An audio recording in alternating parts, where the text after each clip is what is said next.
In the park, a German shepherd suddenly ran up to a boy, lay down in front of him, and crossed its paws. Everyone froze, not understanding what it meant. But what happened next shocked everyone around. What do you think this gesture meant? Write in the comments where you're watching from, and don't forget to subscribe to our channel to find out what happened next. Lately, the boy had been feeling different, though he couldn't quite explain why. It was as if a heavy fog had settled over him, dulling his usual energy and replacing it with a strange weariness. He didn't want to worry his parents. They were always so busy, balancing work and family life, and he hated the thought of adding to their concerns. So, he kept it to himself, assuming it was just one of those fleeting things that would go away on its own. At first, it was small things. He felt tired more often, even after a good night's sleep. Playing outside didn't seem as fun as it used to. When his friends invited him to kick a ball around or climb trees, he found himself making excuses to stay home. The world felt a little dimmer, but he shrugged it off. It'll pass, he told himself, brushing away his unease like a pesky fly. But as the days went on, his parents began to notice. His appetite had diminished, he picked at his food during meals, eating just enough to avoid questions. His once loud laughter had grown quieter, and the spark in his eyes seemed dimmer. He spent more time sitting alone, staring out the window or lying on the couch with a blank expression. "Are you feeling okay?" his mother asked one evening, her brow furrowed with concern as she tucked him into bed. "I'm fine," he replied quickly, forcing a smile. "Just a little tired." She nodded, though her worry lingered. His father, too, began to notice the changes. "He's just growing," his dad reasoned aloud, but even he wasn't entirely convinced. There was something in the boy's quiet demeanor, the way he carried himself, that hinted at a deeper discomfort. The boy tried his best to act normal, to hide the strange sense of unease that seemed to follow him everywhere. He didn't want to be fussed over or taken to the doctor for another one of those boring checkups. "It's nothing," he told himself again and again. "I just need to rest more." But no matter how much he rested, the heaviness remained. His little moments of retreat became more frequent. Instead of running to greet the family dog or racing through the backyard, he would sit quietly on the grass, letting the world pass him by. And though he didn't say it, he knew something wasn't right. It wasn't just tiredness anymore, it was a feeling he couldn't name, a deep sense of wrongness that seemed to settle in his chest. Still, he stayed silent, hoping against hope that it would go away. What he didn't know was that his silence would soon lead to a moment that would change everything. The day was warm and bright, the kind of day that beckoned families to escape the confines of their homes and enjoy the outdoors. The boy's parents had decided a trip to the park was exactly what everyone needed. It would be good for all of them, especially their son, who had seemed quieter than usual lately. Maybe the fresh air and sunshine would bring back his usual spark. As they walked along the tree-lined paths of the park, the boy lagged slightly behind. He wasn't dragging his feet, but his steps lacked the energy and eagerness that once defined him. His parents exchanged glances, concerned but not wanting to push him to talk about what he might be feeling. They pointed out the chirping birds, the vibrant flowers, and the other kids playing nearby, hoping to lift his spirits. The boy, however, seemed distant. When they reached an open patch of grass, his father suggested they sit down. The parents spread out a blanket while the boy wandered a few steps away, kneeling on the grass with his back to them. He picked up a twig and began drawing patterns in the dirt, his small hands moving slowly, almost absently. His mother called out, "Why don't you come play ball with us?" The boy turned his head slightly and offered a faint smile. "I'm okay here," he replied, his voice barely above a whisper. He tried to lose himself in the moment, focusing on the way the sunlight dappled the grass and the gentle rustling of the leaves overhead.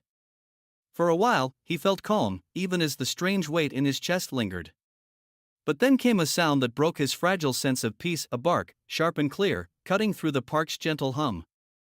The air was filled with the usual sounds of a bustling park, the laughter of children, the rustling of leaves in the breeze, and the occasional bark from dogs playing fetch with their owners. The boy sat quietly on the grass, absently drawing lines in the dirt with a small stick. His parents chatted nearby, stealing glances at him now and then, trying not to hover but unable to shake their concern. Suddenly, out of the corner of his eye, the boy saw movement. A large German Shepherd was racing toward him, its powerful legs propelling it forward with purpose. The boy froze, his small hand tightening around the stick. He wasn't afraid, but the dog's focus unsettled him. It was as though the animal had locked onto him and nothing else existed. The shepherd stopped just a few feet away, its intense gaze fixed on the boy. For a moment, it stood perfectly still, its chest rising and falling with deep, steady breaths. Then, in a gesture so deliberate it felt almost rehearsed, the dog lowered itself to the ground. Its movements were slow and precise, almost ceremonial. First, its front legs stretched forward, and then, with a small shift, the dog crossed its paws neatly in front of its body. The boy blinked, confused. The dog's amber eyes bored into his, filled with something he couldn't quite place, concern, maybe, or understanding. "Mom?" "Dad," the boy called out, his voice uncertain. His parents turned quickly, their casual conversation forgotten. They saw the dog first, its striking posture and unwavering focus on their son. The mother gasped, rushing over. "Are you okay?" she asked, kneeling beside him and placing a protective hand on his shoulder. "I'm fine," the boy said softly, though his eyes remained fixed on the shepherd. The father joined them, his brow furrowed as he studied the dog. It didn't bark, growl, or move a muscle. It seemed calm but intensely focused, as though it were waiting for something to happen. The dog's owner approached slowly, her steps purposeful yet calm. She was a woman in her mid-30s, with a confident demeanor that seemed to match the composure of her German shepherd, Mira. Her eyes flicked between the dog, still sitting attentively, and the boy, who now clung quietly to his mother's side. The tension in the air was almost palpable, as if everyone present could sense that this wasn't a routine encounter. "I'm so sorry if Mira startled you," the woman began, crouching beside her dog and running a hand gently along its back. Myra's tail wagged faintly, but her posture remained steady, her eyes still occasionally darting toward the boy. "Is she okay?" the mother asked, her voice tinged with worry as she gestured toward the dog. "She just ran up to him and did that thing with her paws." The woman offered a reassuring smile. "Myra's fine," she said. "In fact, she's doing exactly what she's trained to do. But this is unusual." "Unusual how?" the father interjected, stepping closer and folding his arms. The woman hesitated for a moment, as if weighing her words carefully. "I'm a doctor," she began.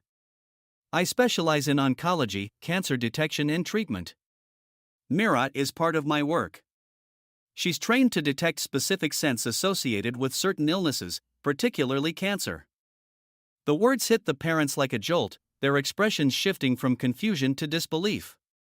The boy, still kneeling on the grass, glanced up at the dog, his curiosity mixed with apprehension. "What are you saying?" the mother asked, her voice faltering. The woman nodded toward Mira. "When Mira picks up on a certain scent, she reacts sometimes by sitting still, other times by making gestures, like crossing her paws. It's her way of signaling that she's noticed something unusual." The father frowned, his tone cautious but pressing. "And you think she smelled something on our son?" The doctor's face softened, her tone remaining calm but serious. "It's possible. Mira has only ever reacted like this during my clinical work, with patients we already knew had early signs of cancer. I've never seen her approach someone outside of that setting before." The mother's hand instinctively tightened on her son's shoulder. "You're saying he could be sick?" she asked, her voice trembling. "I'm not saying that for certain," the doctor reassured them. "Mira isn't a diagnostic tool, she's not perfect. But I think it would be a good idea to have him checked, just to rule anything out. Early detection, if there's anything to detect, makes all the difference." The boy shifted uncomfortably, looking between his parents and the dog. He didn't fully understand the gravity of what was being discussed, but he could feel the weight of the moment pressing down on everyone around him.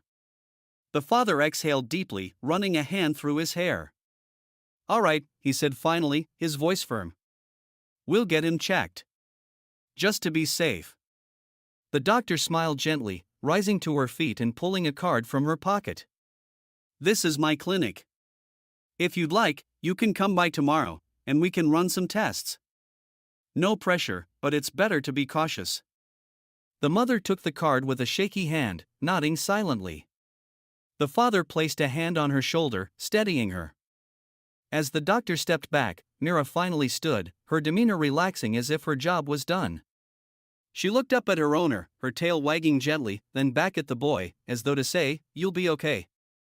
The family watched as the woman and her remarkable dog walked away, the park returning to its usual hum of activity. But for them, nothing felt ordinary anymore. The mother held her son close, the father glanced at the card in her hand, and the boy looked up at the sky, the weight of the moment settling in. None of them could have known how important Myra's reaction would prove to be, but a new sense of hope flickered in the midst of their unease. This wasn't the end of their story, it was the beginning. The following morning, the family arrived at the doctor's clinic, their emotions a mix of fear and determination. The memory of the German Shepherd's strange behavior lingered in their minds, its weight growing heavier with each passing moment. The doctor greeted them warmly, her calm demeanor providing a small measure of comfort. Mira sat quietly by her side, her presence a silent reminder of why they were there. The boy clung to his mother's hand as they entered the examination room. Though he didn't fully understand what was happening, he could sense the tension in the air. The doctor knelt down to his level, her voice gentle. "We're just going to do a few tests," she explained. "Nothing to be scared of. You're a very brave young man." The tests began: blood samples, scans, and a series of simple physical checks. The boy was quiet throughout, his wide eyes scanning the room but never lingering on any one thing for too long. His parents stayed close, their hands occasionally brushing his shoulders or smoothing his hair in reassurance. Hours seemed to stretch into days as they waited for the results. The family sat in a small consultation room, the walls adorned with calming images of nature that did little to ease their nerves. The doctor entered, her expression kind but serious, and took a seat across from them. "Thank you for coming in so quickly," she began, her tone professional yet warm. "We've gone through all the tests, and I want to share what we found." The room seemed to hold its breath as she continued. "Your son has an early stage of lymphoma, stage 1 cancer. It's localized, which means it hasn't spread, and because we caught it so early, the chances of successful treatment are extremely high." The words hit the parents like a wave. The mother's hand flew to her mouth, her eyes welling with tears, while the father's face tightened as he processed the information. The boy looked between them, confused but sensing the gravity of what was being said. The doctor leaned forward, her voice steady. "I know this is difficult to hear, but I want you to focus on the positive. Early detection is everything, and because we found this now, we can start treatment immediately. Your son has an excellent chance of making a full recovery." The mother's tears began to fall, not just from fear but from the realization of how narrowly they had avoided a much worse outcome. She reached for her husband's hand, squeezing it tightly. "What do we need to do?" the father asked, his voice thick with emotion but resolute. The doctor outlined the treatment plan: chemotherapy sessions, follow-ups, and dietary adjustments. She explained the importance of staying vigilant and maintaining a positive environment for the boy. The parents listened intently, their worry slowly transforming into determination. The boy, sensing their resolve, asked quietly, "Am I going to be okay?" The doctor smiled warmly, meeting his gaze. "Yes, you are," she said with confidence. "You're very brave, and we're going to help you every step of the way." The treatment began almost immediately. The initial sessions were challenging, but the boy faced them with remarkable courage. His parents were by his side at every turn, their bond growing stronger as they navigated the journey together. Myra's role didn't end in the park. The doctor often brought her along to appointments, where she would sit quietly with the boy, her calming presence a source of comfort. Months passed, and slowly but surely, progress was made. The boy's body responded well to the treatment, his energy returning little by little. His laughter, once so subdued, began to fill their home again. After a year, the family returned to the clinic for a final round of tests. The results were clear: the cancer was gone. The boy was officially in remission. Tears of relief and joy flowed freely as the doctor shared the news, and the boy beamed, his face glowing with newfound strength. On their way out of the clinic, the boy knelt beside Mira, wrapping his arms around her neck. "Thank you," he whispered, his voice filled with gratitude. Mira wagged her tail, her eyes shining with quiet understanding. The family left the clinic that day, their hearts full of gratitude not only for the treatment but for the extraordinary dog whose instincts had given them the chance to save their son's life. What had started as a terrifying moment in the park had become a story of hope, resilience, and the incredible bond between humans and animals. The day the boy was declared cancer-free was one his family would never forget. After a year of countless hospital visits, tests, and treatments, the news came like a warm ray of light breaking through a stormy sky. The doctor smiled as she read the final results aloud, her words carrying a weight of relief and joy. "Your son is in complete remission." The boy's mother let out a sob of relief, her hands flying to cover her mouth as tears streamed down her face. The father, usually so stoic, wiped his eyes and pulled his son into a tight hug. The boy, though not fully understanding the significance, felt their joy and smiled brightly, his small arms wrapping around his father's neck. The family left the clinic that day feeling lighter than they had in months. It was as though the weight of fear and uncertainty that had hung over them was finally lifted. On the drive home, the boy chattered excitedly about all the things he wanted to do now that he felt strong again: visit the park, play soccer, even try swimming for the first time. His parents exchanged a look, their hearts swelling with gratitude for this second chance. At home, the boy's recovery was nothing short of remarkable. His energy returned in full force, and his laughter, which had been subdued for so long, now echoed through the house daily. He played in the yard, climbed trees, and even coaxed his parents into joining him in impromptu games of tag. It was as though he was making up for lost time, savoring every moment of his newfound health. The bond between the boy and Mira grew stronger with each passing day. Following his full recovery, the boy seemed to radiate a new appreciation for life, and Mira became an inseparable part of it. Every morning, as soon as he finished breakfast, the boy would rush to the door, eager to meet Mira. The shepherd dog, just as excited, would wag her tail and bark joyfully the moment she saw him. They played together for hours, whether it was a game of fetch in the park, running races across the field, or simply sitting quietly under a tree. The boy loved to brush Mira's fur, often talking to her as if she could understand every word he said. And, in many ways, it felt like she did. Her soft amber eyes never left his face when he spoke, her ears tilting at every change in his tone. His parents often watched from a distance, their hearts full of gratitude for the incredible connection between their son and the dog who had saved his life. They would exchange knowing smiles, silently thankful for that fateful day in the park when Mira's instincts had changed everything. "She's more than a dog," the boy's mother would often say. "She's family." Mira, too, seemed to understand the importance of her role in the boy's life. She was gentle with him, protective yet playful. Whenever he sat down to rest, she would lie beside him, her large frame offering warmth and comfort. On colder days, she would nudge him closer to her with her nose, as if insisting he stay warm. The boy's newfound energy and health were a testament to the power of early detection and intervention, but his parents knew that Mira was the reason they had even discovered the problem. The dog's remarkable intuition had saved their son, and they never let her importance go unacknowledged. Mira became a permanent part of their family, her visits growing more frequent until it felt like she was always there. As the months turned into a year, the boy's life returned to normal, or rather, a new kind of normal, where every day felt like a gift. His friendship with Mira reminded him to be grateful, not just for his health but for the simple joys of life: a sunny day, a game of tag, a shared moment with someone who cared. One evening, as the boy lay on the grass with Mira by his side, he looked up at the sky and said, "You saved my life, Mira. I'll never forget that." The shepherd wagged her tail softly, resting her head on his chest, as if to say she wouldn't forget either. This story became more than just a memory for the family, it became a lesson they carried with them always. It was a reminder of the incredible intelligence of animals, the wonders of nature, and the importance of listening to the signals it sends. Without Mira, their lives would have been unimaginably different, and they never took her presence for granted. What do you think of this story? Have you ever experienced a moment where an animal seemed to know more than expected? Share your thoughts in the comments, and don't forget to subscribe to our channel for more heartwarming and inspiring stories like this one.